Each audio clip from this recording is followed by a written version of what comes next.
Wednesday's first video for you. First news story is an update. 2 days ago, we reported about a list of 100 most influential persons. The list was shared by Time magazine. PM Abiy's name was on the list and Timnit Gebru's name was on the list. Now, Ethiopian government is demanding an explanation from Time magazine.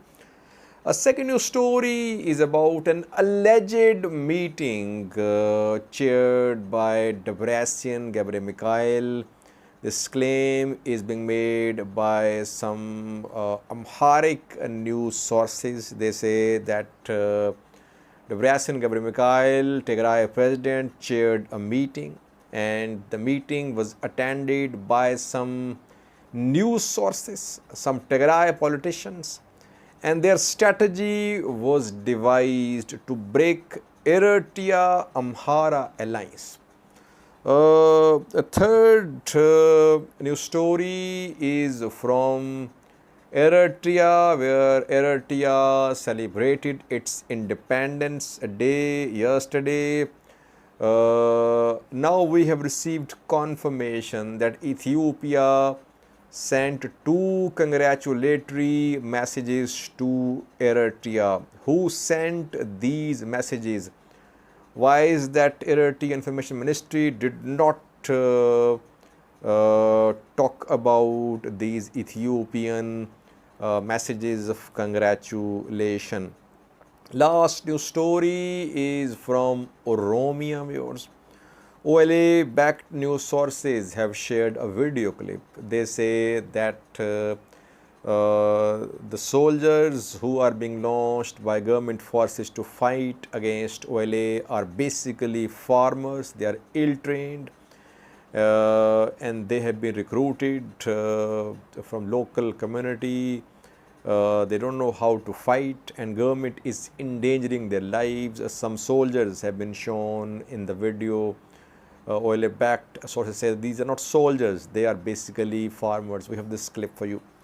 Firstly, viewers, first news story is about the list of 100 most influential persons in the world.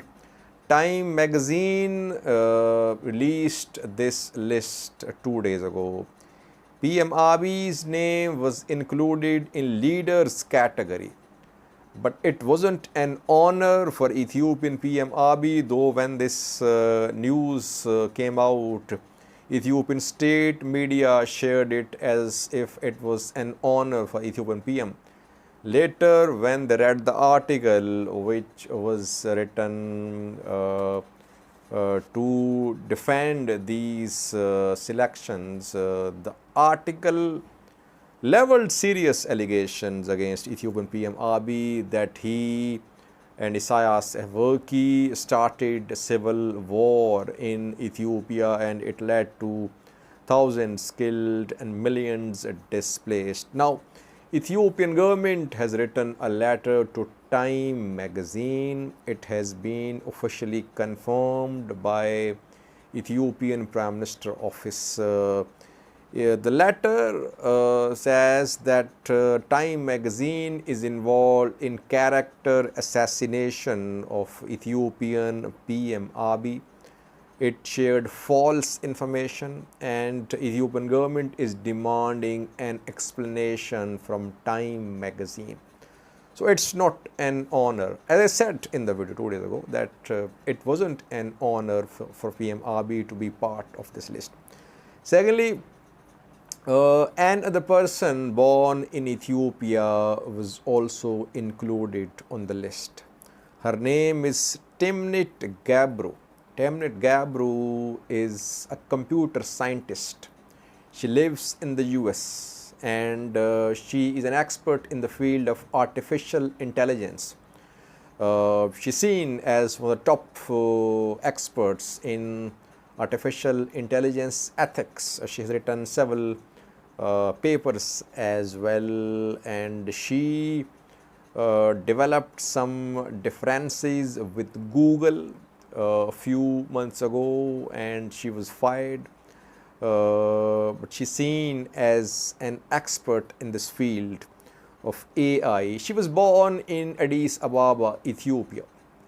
Reportedly, both her parents were from Eritrea. Later, she went to the US and she sought asylum there.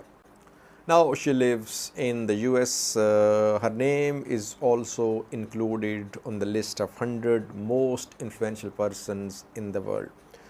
Second news story is a claim being shared by several Amharic news sources. Will try to analyze this claim.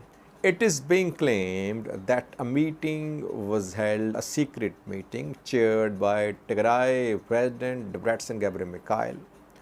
Who were the participants? Participants were firstly Alim Gebre-Wahid, member of TPLF's executive committee, Gata Achoreda, Tigray presidential spokesperson, Leah Kasa, Tigray Communication Affairs Bureau official, Lideto Ayaleo, Ethio Forum, and Ethio 360, both are YouTube channels with large following.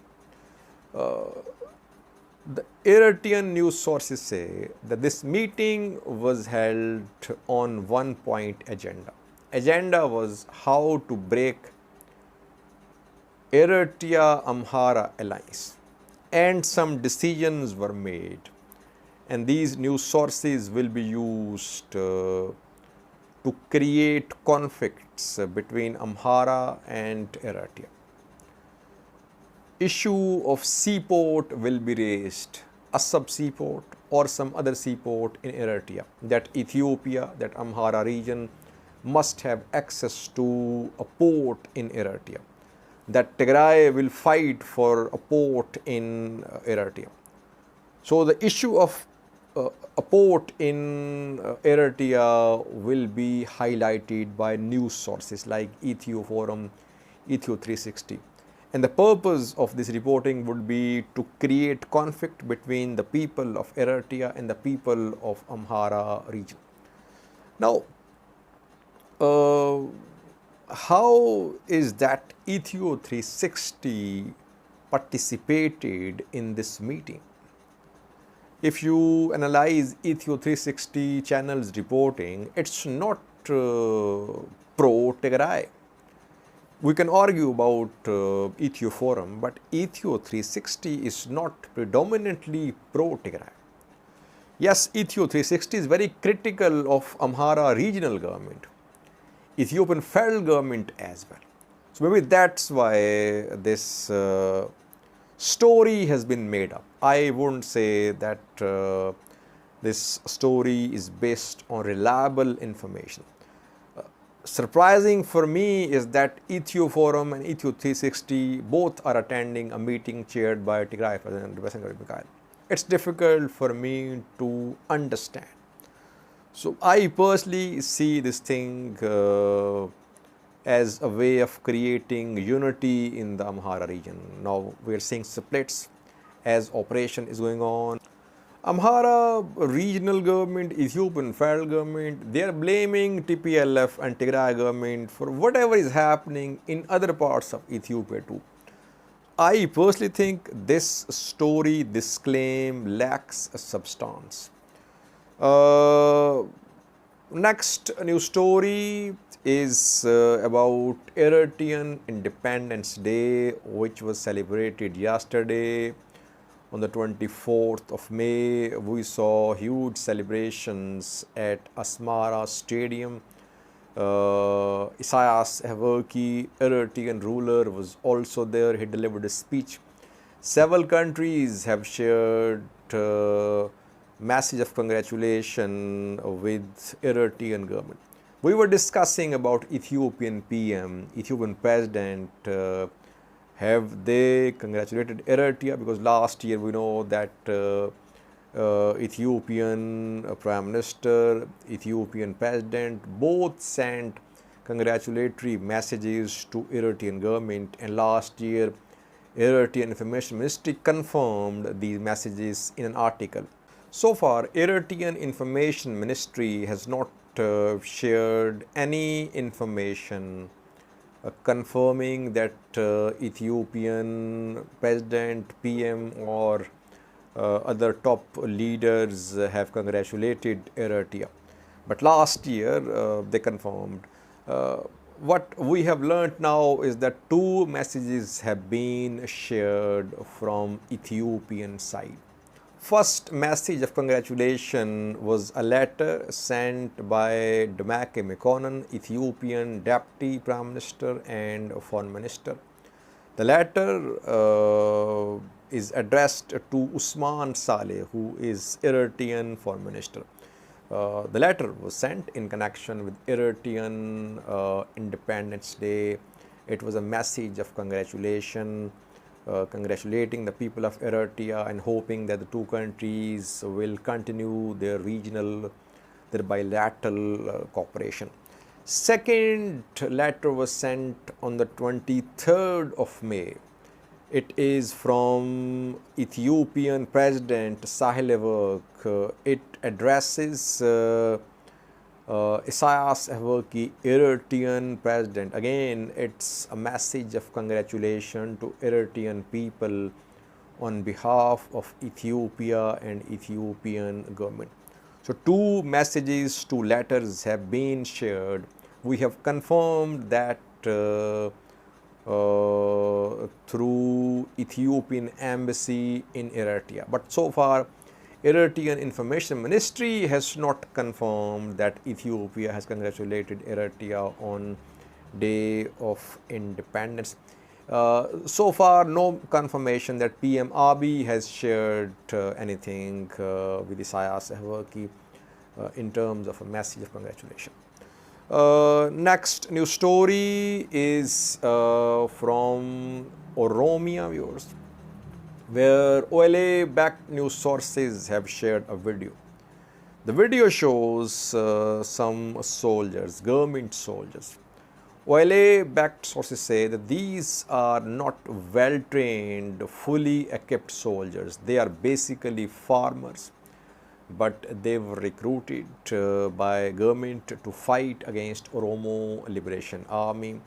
OLA-backed news sources say that in Valaga, in other parts of Oromia, farmers are being recruited and government is endangering the lives of these farmers who are not soldiers, but they are made to wear security forces uniforms and they are sent to fight against Oromo Liberation Army. Watch this clip shared by OLA-backed news sources. Thank you for watching. Aye, toko maqaa keessanii madda eenyu maqaan keeti? Amaziyaadi?